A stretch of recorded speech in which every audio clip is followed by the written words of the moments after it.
धुले स्थित सरकारी गुलमोहर रेस्ट हाउस में पिछले महीने बरामद हुई 1,84,00,000 की नकदी मामले में अब तक कोई ठोस कार्रवाई नहीं होने के विरोध में उद्धव बालासाहेब ठाकरे शिवसेना ने गुरुवार को धुले शहर के महाराणा प्रताप चौक पर जोरदार धरना प्रदर्शन किया। इस मामले में विधायक अर्जुन खोतकर और उनके निजी सहायक किशोर पाटिल पर संदेह जताया गया है। वहीं पूर्व विधायक अनिल गोटे ने गंभीर आरोप लगाते हुए कहा था कि इस नकदी के पीछे कई विधायक शामिल हैं और यह एक सुनियोजित वसूली रैकेट का हिस्सा हो सकता है। हालांकि इतनी बड़ी और गंभीर घटना के बावजूद अब तक सिर्फ गैर जमानती धाराओं में मामला दर्ज किया गया है, जिससे प्रशासन की निष्क्रियता और पक्षपाती रवैये पर सवाल उठ रहे हैं।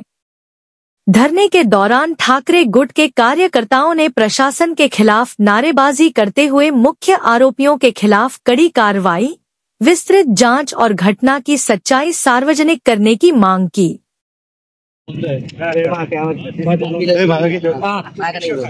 गेल्या 1 महिन्यापासून जे गुलमोहर रेस्ट हाऊस आहे त्या ठिकाणी जे 1,84,00,000 रुपयाची खंडणी या धुळ्याच्या अधिकाऱ्यांनी जमा केली ती सापडून आज 1 महिना उलटत आहे। परंतु ज्याप्रमाणे ही चौकशी चालू आहे ती अत्यंत संत गतीने चालू आहे।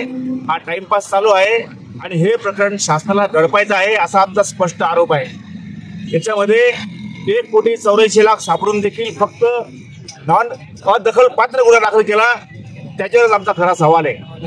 1,84,00,000 सापडून या ठिकाणी money laundering, anti corruption act, IT act, BNS कायदा आणि मकोका कायदा याच्या अंतर्गत गुन्हे दाखल झाले पाहिजे होते, कारण की ही सगळी संघटित गुन्हेगारी आहे।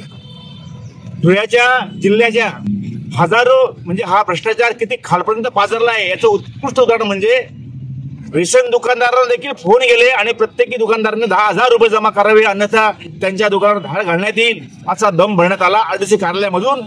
त्या RDC कार्यालयाचे जे CCTV फुटेज आहेत त्या RDC कार्यालयाच्या त्या शेलार आहेत त्यांचे जे CDR आहेत ते का तपासत नाही हा आमचा सवाल आहे।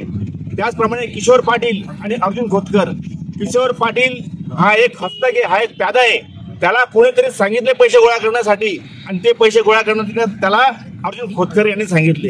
अर्जुन खोतकरच्या सांगितल्याप्रमाणे किशोर पाटलाने कुठल्या अधिकाऱ्यांना फोन केले, कुठल्या अधिकाऱ्यांनी त्यांना पैसे आणून दिले, ते का आणून दिले या प्रश्नांची उत्तरे महाराष्ट्र मागत आहे आणि म्हणून या ठिकाणी आम्ही आज धरणे आंदोलन करत आहोत।